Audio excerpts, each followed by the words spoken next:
Bab 87. Atap gedung Jiangdu. Seorang pria kekar meletakkan kacamatanya. Pria itu berkepala pendek, kulitnya sangat gelap, dan matanya yang tajam memancarkan cahaya seperti elang. Dia adalah Yingqing dari Komando Jiwa Naga, serigala prajurit jiwa naga yang ditakuti oleh organisasi bawah tanah dan pasukan internasional. Yingqing baru saja turun dari pesawat sore ini. Bailey Bingben akan mengundangnya untuk menyelesaikan makan, tetapi dia menolak secara langsung. Dia ingin datang dan melihat apa yang dilakukan Ye Chen ini. Dilihat dari dua video Bailey Bing, orang ini sangat berbahaya dan seharusnya seseorang yang berkultivasi seni bela diri. Tapi setelah mengamati untuk waktu yang lama, dia tidak bisa melihat titik terang pada anak ini sama sekali. Akibatnya, saya menyaksikan Chen Ye mencuri sayuran di meja makan sepanjang malam. Nima, bisakah seorang seniman bela diri tidak melakukan ini? Jika Ye Chen dimasukkan ke dalam kerumunan, tidak ada yang akan mengenalinya sama sekali. Apakah aku salah? Yingqing bergumam, mengambil kotak di tanah, dan hendak pergi ketika niat membunuh tiba-tiba muncul. Terlihat, sepasang tangan muncul di pagar atap. Pagar itu langsung berubah bentuk, dan sesosok melompat langsung. Jelas, sosok itu naik dari ketinggian hampir 80 meter. Menguasai. Detik berikutnya, bayangan hitam membentuk bayangan di tempat, dan kemudian aliran udara di sekitarnya melonjak, pria itu benar-benar muncul di depannya, dan energi yang mengerikan menyapu. Medan magnet di sekitarnya tampaknya telah berubah. Yingqing merasakan niat membunuh yang dingin, dan bubu meninjunya. Bang! Ketika Yingqing melemparkan pukulan, dia menyesalinya, karena kekuatan lawan terlalu sombong. Hampir 1000 pound. Nima! Sungguh monster. Lengannya sepertinya dihancurkan oleh kekuatan yang sangat menakutkan, seluruh lengannya mati rasa, dan organ dalamnya terkena gelombang udara. Sangat kuat. Dia tidak bisa menahan keraguan, sosok itu berbalik ke udara dan menghancurkannya dengan kaki cambuk. Jika Anda mengenai kaki ini, Anda pasti akan mati. Wajah Yingqing pucat, dan dia dengan cepat menginjak kakinya, dan seluruh orang melompat, setinggi 3 meter penuh. Menghindari serangan itu. Bang! Kaki cambuk jatuh tanpa ampun, hanya untuk melihat depresi besar di lantai beton atap, dan sebuah lubang besar pecah di bawah kaki lawan. Guru seni bela diri. Dan itu bukan master seni bela diri biasa. Mata Yingqing melebar, kapan master seperti itu muncul di Jiangcheng? Tubuhnya jatuh dengan mantap ke tanah, dan dia melihat sosok itu dalam sekejap. Ye Chen. Ini sebenarnya Ye Chen. Bukankah dia di apartemen Dadu, kenapa dia ada di sini? Dia meletakkan teleskop dan sekarang hanya 30 detik, bisakah orang ini terbang? Ye Chen tidak menyangka bahwa pihak lain akan dapat melarikan diri. Untuk beberapa alasan, orang ini memberinya perasaan bahwa dia lebih berbahaya daripada orang kuat manapun yang ditemui Jiangcheng. Tidak peduli siapa pihak lain itu dan untuk tujuan apa mereka mengawasinya, mereka harus mati. Ye Chen berubah menjadi bayangan di tempat, melambai dengan satu tangan, seolah merobek udara, dan ada ledakan-ledakan udara. Sebelum jatuh, Yingqing merasakan sakit karena menggaruk dengan energi di sekelilingnya. Yingqing tahu apa konsekuensinya jika pukulan itu mengenainya. Dia menginjak pagar balkon, membalik, dan menyapu ke arah tinju Ye Chen dengan semburan energi di kakinya. Bang! Kedua kekuatan itu langsung bertabrakan. Ada getaran samar dari atap. Asap mengepul naik, mengaburkan pandangan keduanya. Yingqing hanya merasakan dampak yang kuat bergegas ke arahnya, tubuhnya langsung terbang, dan jatuh langsung ke gedung Jiangdu. Untungnya, pada saat keberadaannya, dia meraih pagar dengan keras, melepaskan kekuatannya, berbalik ke udara, dan datang di belakang Ye Chen. Secara alami, dia tidak akan melewatkan kesempatan seperti itu. Dengan omelan, tinjunya mengandung energi yang kuat dan melompat keluar. Serangan udara. Dia belum pernah bertemu master seperti itu untuk waktu yang lama, jadi tentu saja dia ingin bermain dengan bahagia. Bang! Tapi sebelum tinjunya mengenai Ye Chen, dia ngeri menemukan bahwa penghalang tak terlihat muncul di belakang Ye Chen. Kekuatan internal tertinggi menabrak penghalang, dan kekuatan anti guncangan yang sangat kuat menyerang, dan tubuhnya tidak bisa tidak mundur 3 langkah. Ini pasti penuh keheranan. Dia benar-benar menemukan rahasia besar. Ye Chen sama sekali bukan prajurit kuno, tetapi seorang kultivator. Tiba-tiba, dia menemukan bahwa Ye Chen telah pergi. Tidak lama kemudian, ada panggilan keras dan keras kepala dari sisi tubuhnya. Ada ledakan getaran di udara sekitarnya, dan ada suara guntur yang samar. Apa langkah cepat? Dia tidak bisa melarikan diri sama sekali. Menabrak. Yingqing hanya merasakan energi yang kuat mengalir melalui tubuhnya, dan tanah yang dia injak hancur. Tidak hanya itu, dia terbang keluar dan membanting keras ke dinding, dan pada saat yang sama, seteguk darah menyembur keluar. Tidak bisa mengalahkannya sama sekali. Dalam keadaan kesurupan, Yingqing melihat bayangan gelap muncul di depannya. Pemaksaan itu termasyhur, seperti dewa yang turun dari bumi, seperti reinkarnasi seorang tuan. Bang! Sebuah kaki besar menginjak dadanya, membuatnya merasa sangat tidak nyaman. Siapa kamu? Mengapa kamu mengawasiku? Siapa yang berdiri di belakangmu? Keluarga Chu atau keluarga Xia? Katakan. Suara Ye Chen sangat dingin, bergema di seluruh atap. Pada saat ini, Yingqing merasa bahwa sebagian besar tubuhnya telah kehilangan kesadaran, dan hatinya menjadi semakin ketakutan. Kemana Ye Chen pergi setelah menghilang selama 5 tahun? Mengapa Anda melangkah ke dalam praktek?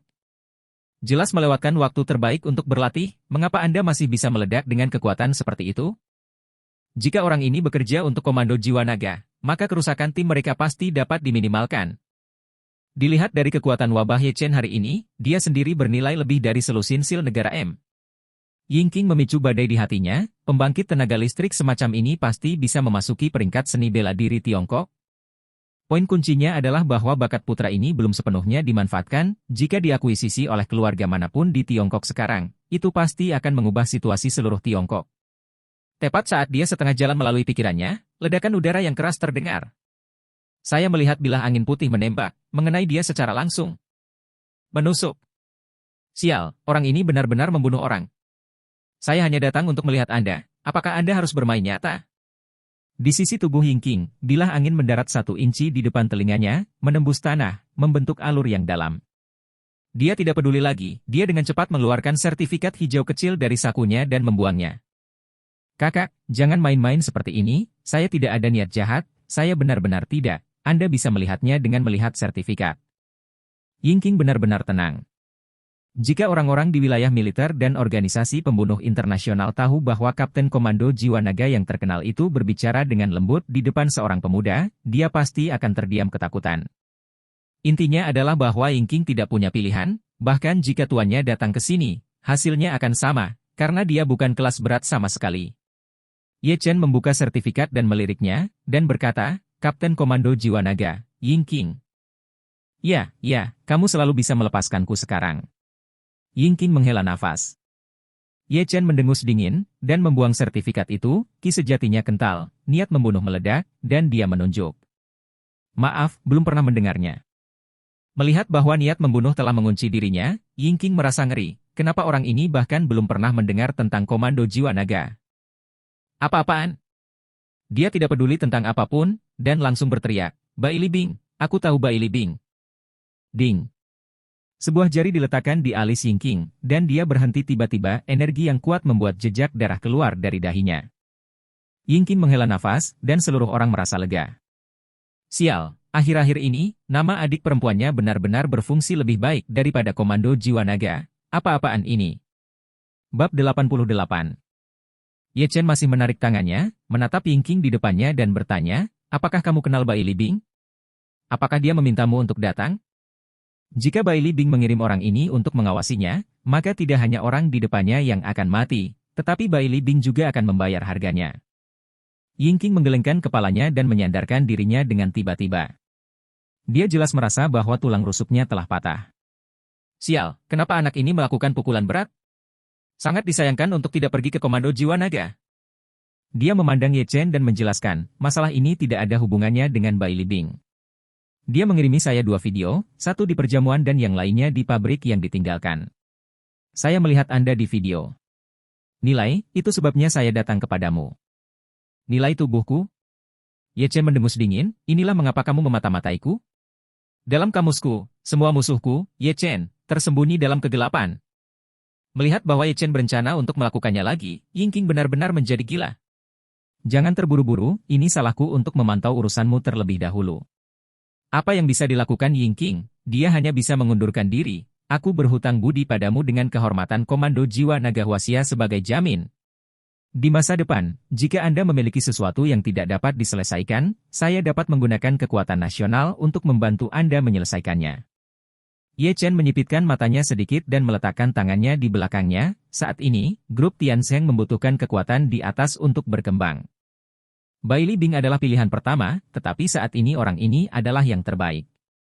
Komando Jiwa Naga. Dilihat dari kekuatan bela diri lawan, tidak boleh dianggap remeh. Bahkan dapat dikatakan bahwa itu adalah kekuatan misterius di Cina, dan mungkin kekuatan yang dikendalikannya sedikit lebih besar dari yang saya bayangkan. Kesepakatan ini bukan kerugian. Ye Chen menatap Yingqing dan bertanya dengan rasa ingin tahu, bagaimana status Komando Jiwa Naga di Huaxia. Sedikit kegembiraan muncul di wajah Yingqing. Mungkinkah pihak lain ingin bergabung dengan Komando Jiwa Naga? Ini merupakan hal yang baik. Komando Jiwa Naga membutuhkan darah segar sekarang, dan jika Ye Chen bergabung, dia bahkan rela menyerahkan posisi kapten. Tidak ada lagi keraguan, Yingqing berkata dengan nada agak bangga. Komando Jiwa Naga adalah detasemen ketiga Cina melawan kekuatan misterius dunia, dan juga merupakan tim yang melakukan operasi khusus melalui laut, darat dan udara. Dalam hal status, selain Perdana Menteri dan atasan, kita tidak perlu mengikuti perintah siapapun.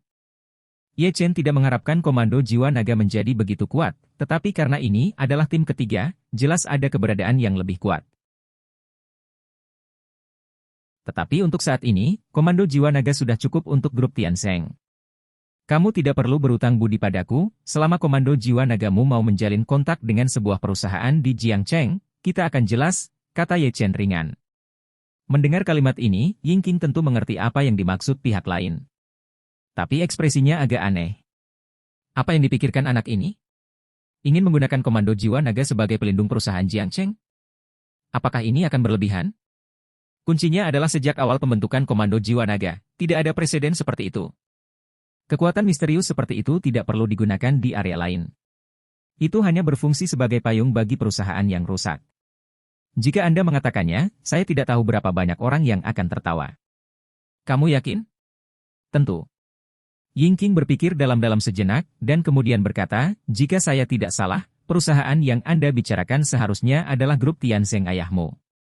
Menurut informasi yang ada, kematian Zheng Jingming dari Qinghe Group dan kehancuran Qingmen sudah cukup untuk membuktikan bahwa Ye Chen ingin mengambil kembali perusahaan ayahnya saat itu. Ya. Ye Chen sama sekali tidak terkejut bahwa pihak lain tahu tentang ini, dan pihak lain sedang memantaunya, jadi dia pasti mendapat kabar. Kekuatan suatu negara tidak bisa diremehkan. Saya tidak bisa memutuskan masalah ini. Bagaimanapun, sifat kita agak istimewa, tetapi saya bersedia membantu Anda menghubungi atasan saya. Jika atasan tidak setuju, saya akan memikirkan cara lain untuk membantu Anda menyelesaikannya. Ini adalah sikap Yingqing, tidak peduli apa, dia harus menjaga hubungan tertentu dengan Ye Chen terlebih dahulu. Mungkin didorong oleh minat yang cukup, pihak lain akan bersedia bergabung dengan Komando Jiwa Naga. Baik. Ye Chen mengangguk, lalu mengeluarkan pil obat yang tampak bengkok dari sakunya, yang merupakan pil obat penyembuhan yang telah disempurnakannya selama beberapa hari terakhir. Lelang Jurende akan segera dimulai, dia sangat ingin mendapatkan danding. Dia melemparkan pil obat ke Yingqing, jika kamu memakannya, lukamu akan lebih baik. Yingqing secara alami menebak apa yang ada di tangannya. Eliksir. Dia telah mengambil beberapa yang disebut pil obat, meskipun itu membantu untuk cedera, itu tidak ajaib seperti legenda.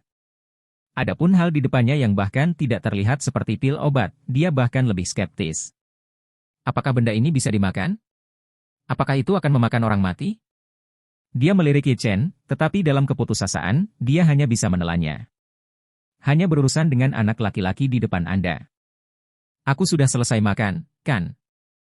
Suara itu tiba-tiba berhenti. Dia tiba-tiba merasakan aroma obat yang kuat memancar dari tubuhnya. Kemudian arus hangat mengalir ke tubuhnya, dan dia ngeri menemukan bahwa tubuhnya yang terluka benar-benar pulih sedikit demi sedikit. Bagaimana bisa? Meskipun Yingqing telah berlatih seni bela diri kuno sejak dia masih kecil, dia percaya pada sains. Tetapi semua yang ada di depan saya tidak dapat dijelaskan oleh sains sama sekali. Dia bisa dengan jelas merasakan bahwa tulangnya perlahan memperbaiki posisinya. Sebuah tangan yang hampir tidak sadarkan diri bisa bergerak. Dia menatap Ye Chen yang berdiri tidak jauh, dan pikiran aneh benar-benar muncul di hatinya. Hal yang dia ambil benar-benar obat mujarab. Ramuan legendaris. Apa sih asal anak ini? Tidak hanya pembudidaya, tetapi juga mengendalikan pil obat ajaib ini di tangan mereka. Poin kuncinya adalah orang ini sepertinya mengeluarkannya dari sakunya dengan santai. Tidak mungkin, orang ini masih memilikinya. Yingqing benar-benar tidak tenang, jika negara memproduksi secara massal benda ini, maka pasukan Wasia sudah cukup untuk menjadi tak terkalahkan. Napasnya menjadi semakin cepat, dan sepasang mata berapi-api menatap Ye Chen. Ye Chen secara alami merasakan sesuatu, memadatkan bilah angin di tangannya, dan berkata dengan dingin, aku hanya menyukai wanita. Jika kamu melihatku seperti ini lagi, aku tidak keberatan menyakitimu lagi. Mendengar kalimat ini, Yingqing terbatuk canggung, salah paham, itu semua salah paham. Jadi apa? Apakah Anda memiliki hal lain yang Anda berikan kepada saya barusan? Mata Ye Chen sedikit terkejut, dan dia mengeluarkan Xuan Yuan dan yang bengkok dari sakunya dan berkata, apa yang kamu bicarakan? Ketika Yingqing melihat pil itu, tubuhnya hampir kaku, dia berpikir bahwa pihak lain akan mengambil satu, tetapi siapa yang mengira itu segelintir? Banyak. Dampak pada garis pandangnya sangat kuat. Dia tanpa sadar ingin menjangkau dan meraihnya, tetapi ketika dia melihat Ye Chen, tangannya ditarik lagi. Jika Anda tidak bisa mengalahkannya dan Anda tidak bisa mengalahkannya, siapa yang berani meraihnya secara langsung? Dia tahu apa arti pil obat ini. Sangat berharga.